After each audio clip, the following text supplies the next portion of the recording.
some units of breath analyzers from LTO, but we returned them because it was not calibrated, Your Honor. Okay. I remember at the time, then Chairman, the late Danilo Lim, tested the breath analyzer by asking one of his security to drink alcohol and try the breath analyzer, and it registered zero alcohol level. That's why we returned it, Your Honor. Oh, okay.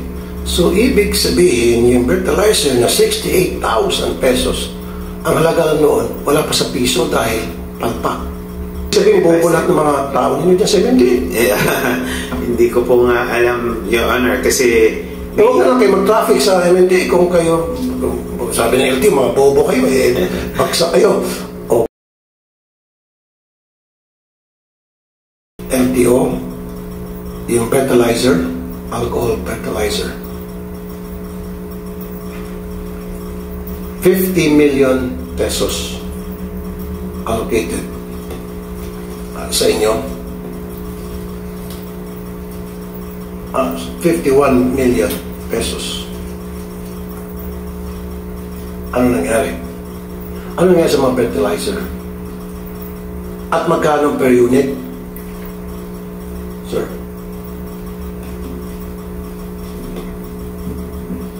Mr. Chair, from the record of LTO, we have procured 756 units of breathalyzers. How much is it each unit, sir? Unfortunately, I'm sorry, Mr. Chair, I was not able to get the data from our I can give them up now. county.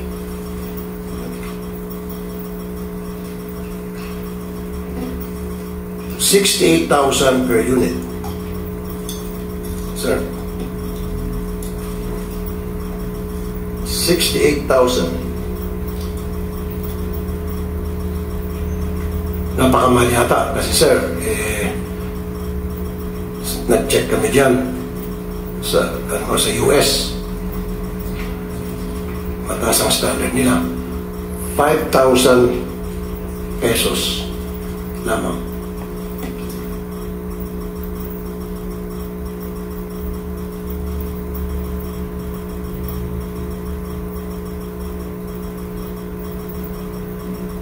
Sa US po, 5,000 to 14,000 ang isang fertilizer. Sa Thailand, 3,000 pesos katumbas. Sa China, 22,000. Pero doon na lang tayo sa US, 5,000 to 14,000. Bakit po sobrang mahal?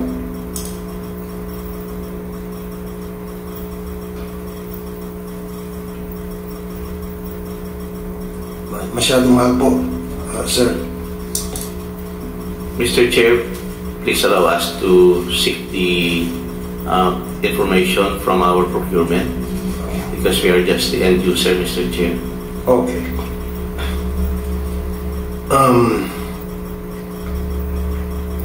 Sino-sino ilan po yung fertilizer na na-procure ninyo? Ulit? Mr. Chair, this was distributed to all the regional offices from Region 1 to including NCR, CARP, and Caraga. Okay. All right. Initially, there was also 50 units transferred to the PNP. 50 units to the PNP, okay. 215 units to MMDA. 215 units to MMDA. Okay, MMDA, okay. This is for a total of 756 units, Mr. Chair. Okay. Na-flag down kayo ng COA, Commission on Audit. At merong worth 51 million pesos na mga kagamitan kasama na yung fertilizer na nakatenga lamang sa inyong ahensya sa stock room at hindi nagagamit. Galing po ito sa COA. 51 million. Hindi lang naka-specify kung ilan dito ay breathalyzer. Lalabas po ito sa budget hearing.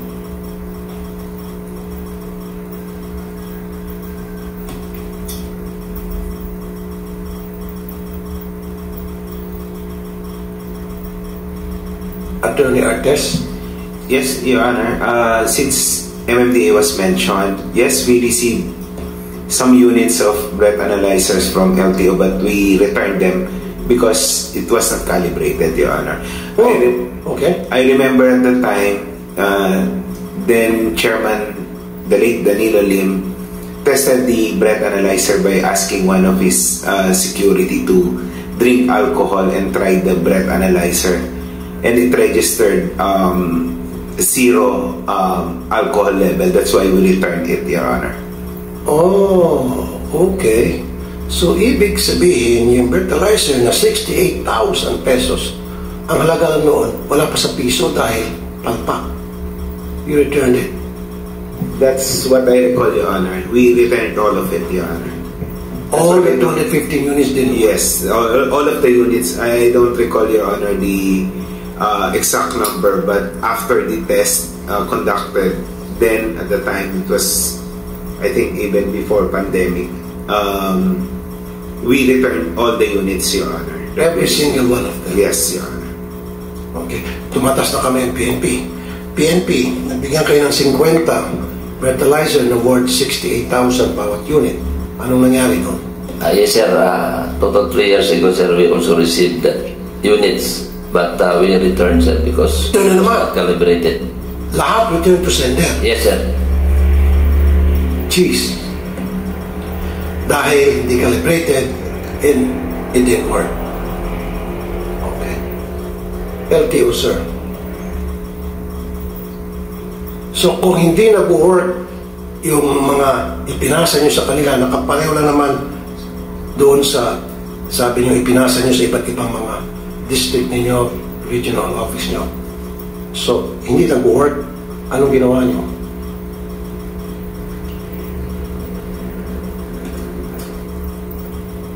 Mr. Chair, that period, I'm sorry, but I'm not trying to evade, but then I assumed the position on July 2023.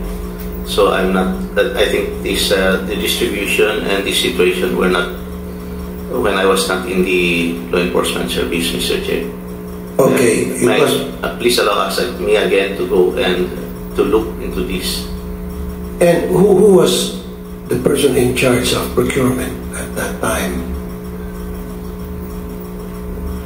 Comsec, patawag natin. Okay, kung sino man yun. Anong pangalan? I will check, Mr. Chair. Check. To be sure. And then ipapatawag natin sa susunod na hearing. Yes, Mr. Chair. Gusto namin makita in terms of reference para malaman yung specification kung worth it ba yung 68,000. Pero ngayon pa lamang husgan ko na hindi worth it dahil hindi lang pumapalya eh. It's not worth it because it doesn't work. It didn't work.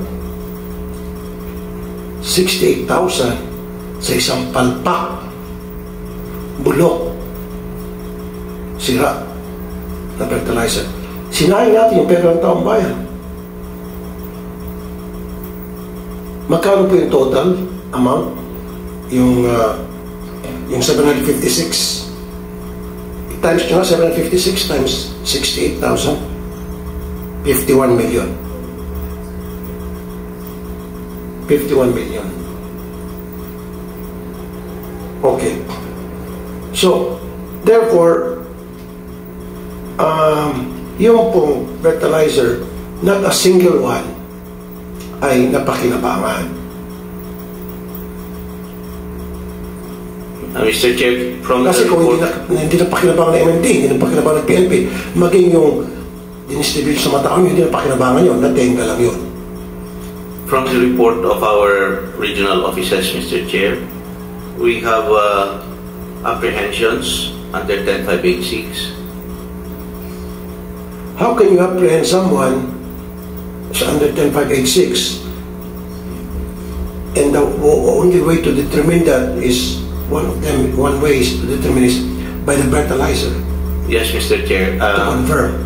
The presumption, Mr. Chair, is some of the units, Maybe sobriety test, some of the units. the units that were distributed to the regional offices were used. So they were able to prosecute 1,496 cases all in all, Mr. Chair. This was So ang pinapalabas mo na nag-work ang ilang breathalyzer. Yes, Mr. Chair. What a very convenient excuse. Eh yung sa MMDA, 215 isinuli. Sa PNP, 50 isinuli. So, ibig sabihin, meron ilan-ilan doon na naiwan sa inyo ang inasoli. Or baka ang ginawa nyo, namili kayo kung ano yung mga palpak, yun ang binigay nyo sa MMDA. Kung ano yung palpak, binigay nyo sa PNP. Natira sa inyo, hindi palpak.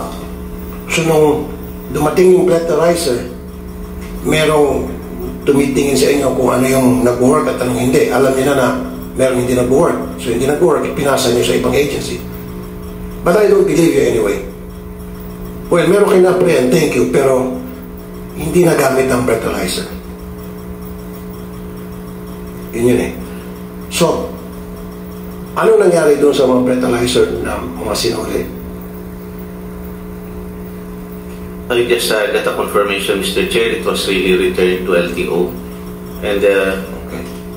Meron kayong resibo, MMDA and PNP na it was returned and meron kayong receipt copy? I'm pretty sure, Your Honor, we have documentation, Your Honor.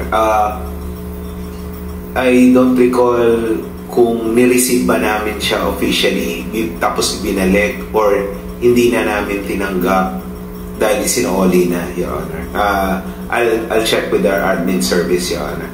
For sure, there's a documentation on that. Unless nga po na from the start hindi po namin officially tinanggap dahil kailangan po talaga i-calibrate yung mga breath analyzers, Your Honor. Ganon din kayo PNP, HPG? Yes, sir. We have our supply accountable officer who do the process of receiving and returning the mentioned ABA, sir. Okay. So, LTO, sir? I will check again, Mr. Chair, with the property of LTO as to the status of these units, Mr. Chair. Okay. So, meron ba kayong balak na mag-procure ulit? Yes, Mr. Chair. Meron ulit. Ang tapog naman ng apo.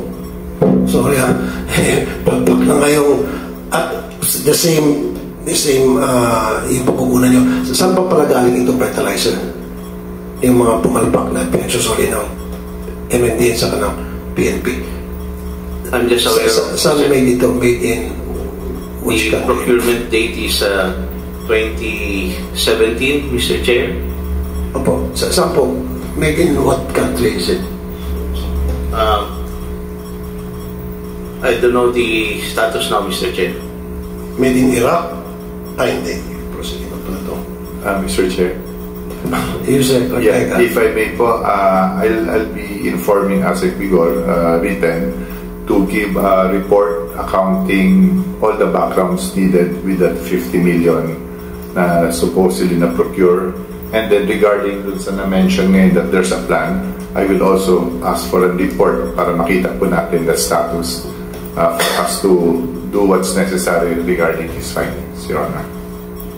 Yun nga po, Yusek Ortega, ayusin mo natin yung problemang kapakpakan doon sa unang procurement. Hindi pa nga natin naayos, wala pang nananagot doon sa kapakpakang ito. And yet,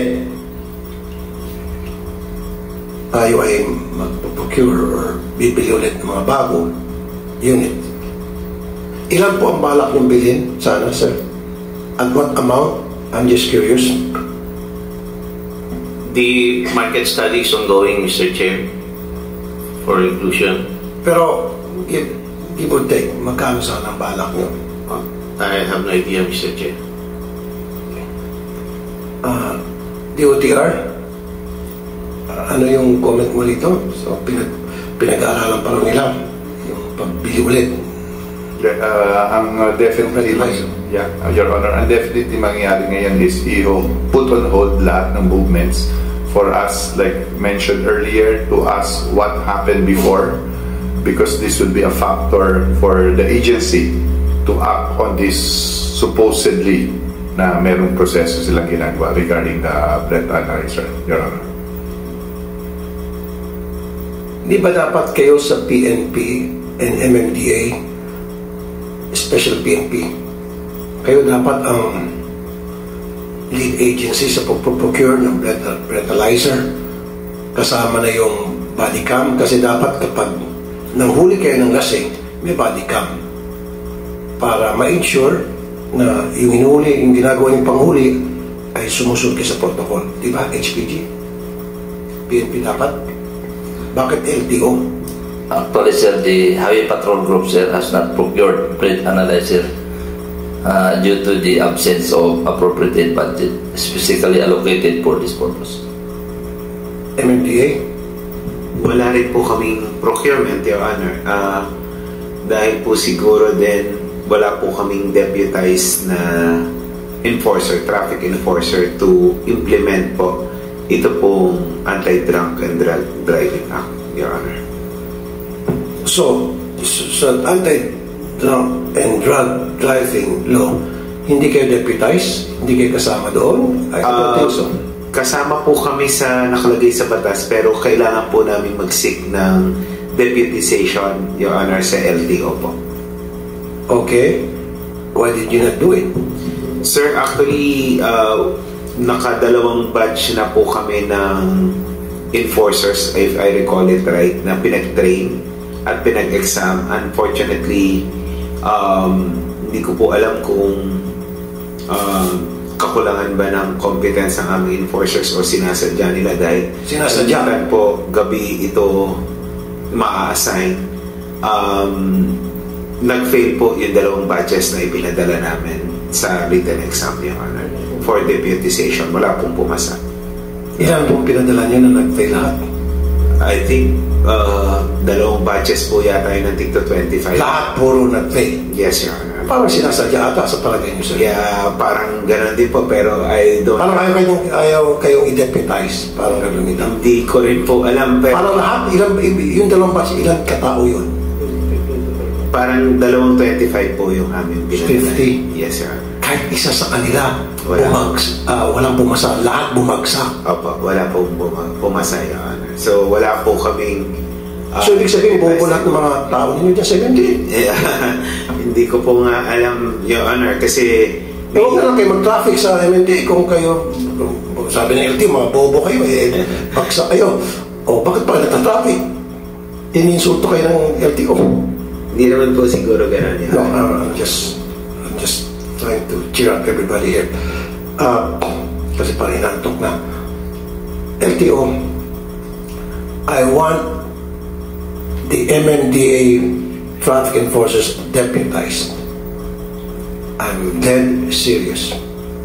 Kasi ang MMDA ang nakikita sa kalye. Every day, sila yung babad sa araw, maging umuulan o minute nandiyon yung MMDA.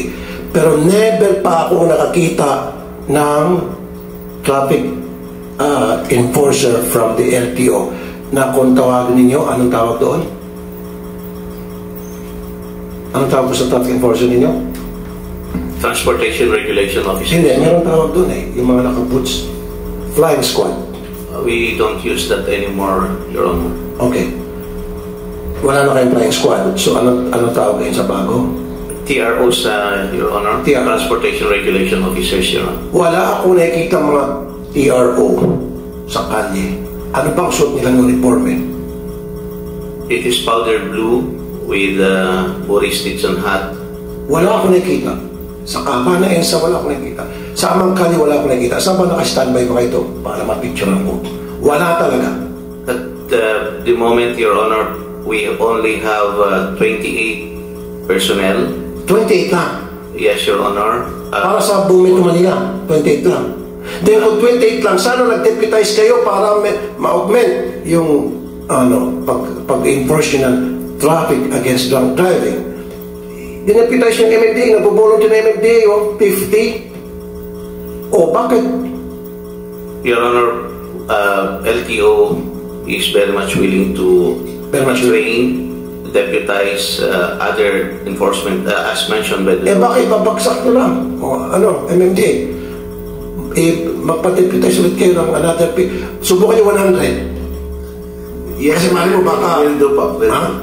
Will do. Hindi naman po siguro sadya ng LTO. Baka naman din po, pwede rin naman po yung sa aming side yung may kakulangan. So, Ibig po yung mga tao nyo? Hindi naman po. Baka naman po rin sinasadya nila kasi ayun, gabi po nagjo-duty ito kalimitan Kasi po ang ADDA normally ang violation po sa madaling araw. Baka yung but we'll do, Your Honor. We'll send again. We'll coordinate with the LTO. We have a very good relations naman po with the LTO. Kasi nga po LTO, Sir, Francis Almora, Sir. Sa record ng HPG, tumataas 90% yung drunk driving incident at mga aksidente. We have to do something. And it starts from the LTO. Yung pala pag-procure ng breathalyzer hanggang sa pag-deputize sa inyo lahat, and yet hindi kayo visible sa kalye. Dapat pa MMD and PNP because they're the ones who are visible sa kalye. PNP nakikita ko patrol yan. MMD palagi. Pag sinabing traffic, bukang bibig household name yung MMDA. Pag sinabing traffic equals MMDA. Walang LTO. LTO pag sinabing LTO, pixel. Pupan sa isipan, totoo yan. Pixel para sa mga lisensya, sa mga plaka. Anyway, sir, I want them deputized. Sa 50, okay, wala akong pakialam doon sa pag-exam nila. Kung talagang bagsak sila, ibagsak. Pero naman, parang awa mo naman, sir. Huwag naman siguro lahat ibagsak ng sadyaing ibagsak. Magbagsak lang kayo ng konti. Yung hindi simulado. Okay, sir? So, Your Honor. So, the LMDA, magpadala ulit kayo ng mga, We'll do, Your Honor. We'll coordinate with the LTO, Your Honor. Damihan mo na siguro. Yes, Your Honor. We'll do. I-anticipate mo na may mga babagsak doon. Yes, Your Honor. We'll do po. LTO, sir? We'll coordinate with the MMDA, Your Honor, so that we can immediately conduct the training for them. Okay. Now, meron akong nakita sa social media itong isang vlogger na hinuli siya dahil gumamit siya ng temporary plate LTO na dapat 15 days lang allowed and then after that pwede ka nang hulihin.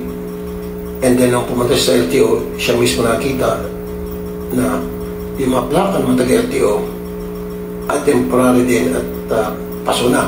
Ito may video tayo. Pagkakot nila sa kanan, ako ipakita ko yung sa kanan nila. Pakurkurot, dito man nila magkita ko yung pinana. Tanawa nyo. Tanawa. Tanawa yung pinana nila. Tanawa. Ipakita ka ko na yung plate number. Ha? Pura man na siya. Temporary dahil na siya. Temporary plate number man na siya. Tanawa nyo. Temporary plate na.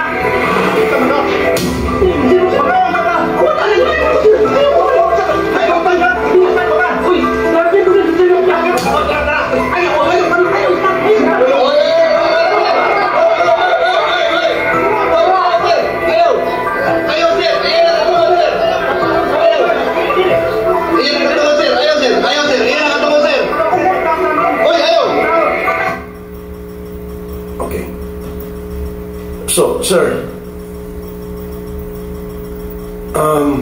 nanguhuli kayo ng mga taong gumagamit ng temporary plate. And yet, kayo mismo ay gumagamit noon. Mr. Chair, Why is that, sir? I believe this is in Cebu. Regardless whether Cebu or... The one that is being shown is a temporary plate, improvised plate. So, mas lalo na. So, dapat di kayo gumagamit ng improvised plate. LTO kayo eh. We allow, under 4136, Your Honor, we allow motorists to apply for improvised plate if it is damaged, if it is unreadable, then we allow them to use improvised plate until production of the replacement plate. The temporary plate, Your Honor, are the ones that are using the alphanumerics of the conduction sticker, or it is computer generated. So for this temporary plate, Your Honor, they have 15 days to get the permanent plate. But in the case that the plate, the original plate, is already damaged or unreadable, then we can authorize the use of a temporary plate, Your Honor, so that you can identify the motor vehicle through the plate. So it's not prohibited, Your Honor, to use improvised plate. So if you use improvised plate, how would you know kung yung plakang yun ay peke, hindi register sa LTO? So you said you allowed people to use improvised plate. So kung ako ay loko-loko, gagawa ko ng mga numero na wala sa record ng LTO para kung ako'y gumawa ng krimen, i-check yung plaka ko, wala doon. Ligtas ako, lusot ako. You follow me, sir? Yes, sir. The LTO office concerned, Your Honor, will provide the authority to use... No, ang sinasabi ko, sir, kasi kapag nasira yung plaka ng isang motorista, o in your case, kayo rin sa LTO, inaalaw nyo na gumamit ng improvised plate. But may I clarify, Your Honor? With the authority from LTO, Your Honor, so that it is the alphanumerics of the same plate will be the one to be used in the improvised plate, Your Honor. You cannot just, if it is damaged, you cannot just replace it with any alphanumerics or other plate, improvised plate, without authority from LTO. Otherwise, you will have a violation, Your Honor. Yes, I know that. Pero sana yung pag-issue nyo, pag-aalaw nyo ng improvised plate na gamitin ng mga tao, dapat may certain number of days down. And then, dapat meron ding kaakibat yan na sticker doon sa improvised plate na yon. Or sign doon sa sasakyan na itong sasakyan ito gumagamit ng improvised plate o sticker man lang. May malaking sticker na nakalagay yung improvised plate. Kung yung plaka niya. Diba? Gawin nyo ng sticker. Malaking sticker na visible. Kasi kung wala yun, improvised plate lang, pwede siyang gumamit ng peking numero. Tapos, pumatay siya dyan. Gumawa siya ng krimen o mag-hold up sa bangko. Gamit ang improvised plate na, diba? Na kunyari, pinayagan niya na kahit hindi. Takas na siya. Therefore, kapag may pumunta sa inyo sa LTO at humingi ng permiso para gumamit ng improvised plate, dapat may kasamang sticker yan. Malaking sticker. Parang yung conduction sticker na malaki nandun yung plate number. Alisin niyo yung conduction sticker, ilagay yung malaking plate na nakalagay yung totoong plate number niya. Diba? Ganun gawin niyo po, sir. Yes, Your Honor. We'll discuss that with our operation, Your Honor, to come up with the design of improvised plate that will be prescribed.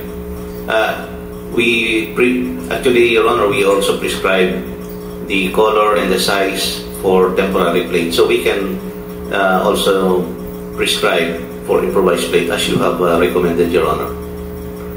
Okay. Deputation ba yung DOTR, yung SAIC? Yes, Your Honor. They are deputized. Okay. Yes, Your Honor. Kasi wala pa silang wala nang panikit at that time. Your Honor, not all. Just like some of the Coast Guard that have undergone the deputation training are deputized, but not all are deputized, Your Honor. DOTR? Mr. Chair, the purpose of SAIC being present in the busway is to ensure the safety and security ng mga passengers po. Hindi po trabaho talaga, hindi po purpose ng SAIC na manghuli. But since merong mga violators, nagpa-deputize na lang po kami sa LTO, pero yung LTO kulang po ng tao, Mr. Chair. Kulang ng tao. Okay. Proposed budget for 2025 sa EDSA Busway Project, 63,778,000. Ang laki po ata ito para saan po itong 63 million to operate the busway? Mr. Chair, that is not under us. I will ask with our infrastructure. Nandito pa? Yes, Mr. Chair. Okay, pwede natin malaman. Saan mapupunta itong 63 million? Ng 2024, 909 million? Wow! Almost a billion. Just to operate the busway? Almost a billion pesos to operate the busway. Gaano ba kahaba yung busway na yan? Sana yung tao? Hindi sir. 909,128. Tapos noong 2025, biglang bumagsak. 63 million na lang. At kapag dumadaan tayo sa busway, parang hindi nga busway.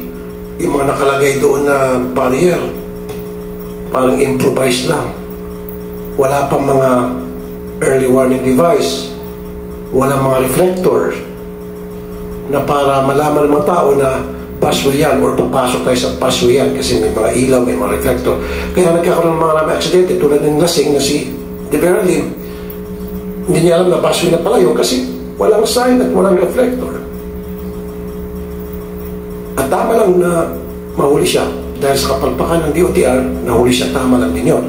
Pero meron na atang namatay a few days ago na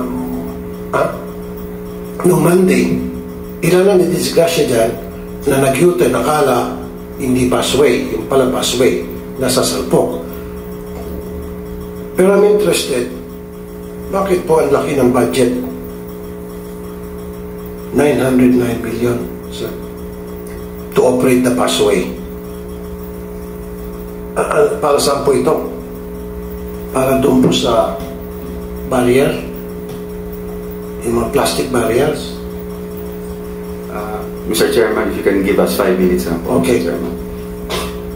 Bakit po wala mga early warning device doon? Bakit po wala mga reflectors? Kasi pag sa gabi, sir, ako dumadaan din ako dyan sa EDSA. Pag sa gabi ko medyo inantok-antok ko, pagod na yung driver, masasalpok pa siya dyan sa busway.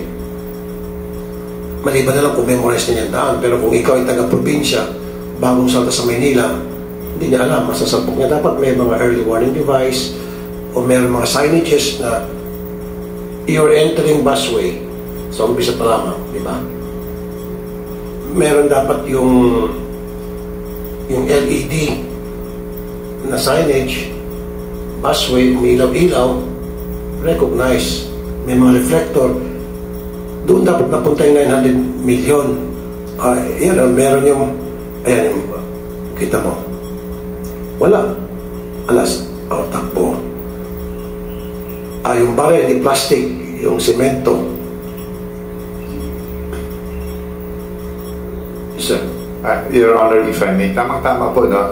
A week ago, yung mga kasamahan ko po sa busway, nagpresenta po sa akin because we will be procuring po yung improvement changes dun sa busway po, specifically yung like yung nakalagay po na semento, ano?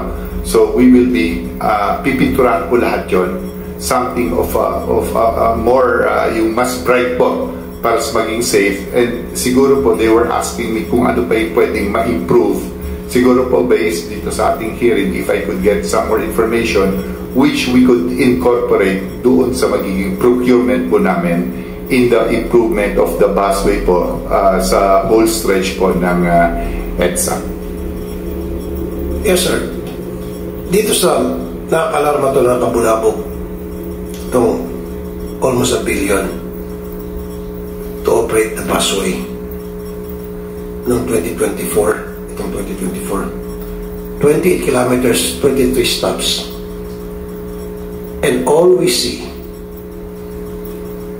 are nothing but barriers. Yung ba bilyones ba ang halaga ng mga barriers na yan, yung mga cement barriers?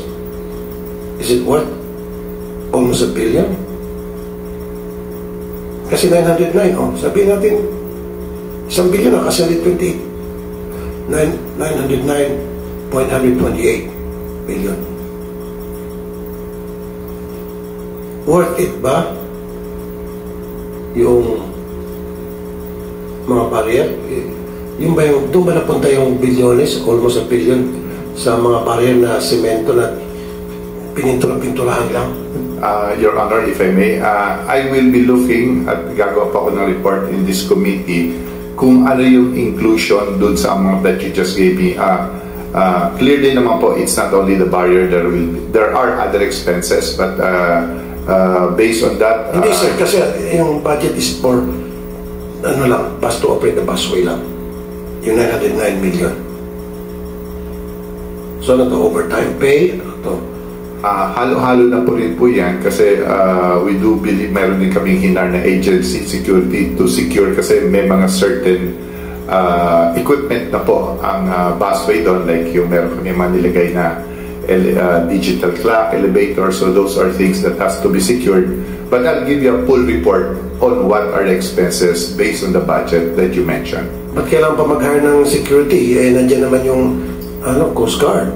They're able and capable naman. Kung halimbawa, meron mga tao dyan na gusto magnakaw, gusto manggulo, gumawa ng kalukuhan, nandiyan yung mga taga-Philippine Coast Guard. Base po sa report that was given to me when I came in last April, it's more of round the clock po. Kasi yung sa Coast Guard naman po, through SAIC, sila po yung sa more on the traffic aspect naman po. Then magdagdag mo kayo ng puwersa. Kaysa pa naman dagdag gastos. Dagdag puwersa, yan naman sa inyong Coast Guard. Diba? That could be considered po. That could be So, considered. I need an explanation sa next hearing natin, yung breakdown nito 909 million. And then, ang gusto ko mangyari sa susunod, itong mga, magkakaroon po kayo ng mga signages, magkakaroon po kayo ng mga early warning device, reflector. Pagandahin nyo naman para yung 909 million ay talagang na-spread out na maayos at nagamit na tama. Diba? Huwag yung naglagay talaga ng barrier parang may piyesta. Diba? Dahil hindi pa yung mga tanod. Buti pa yung mga tanod, may early warning device. Punta ka sa mga barangay, may piyesta. O meron pa yung mga sabit-sabit para malaman mo na piyesta dito ka, bawal dito. O, sa inyo, semento. Okay.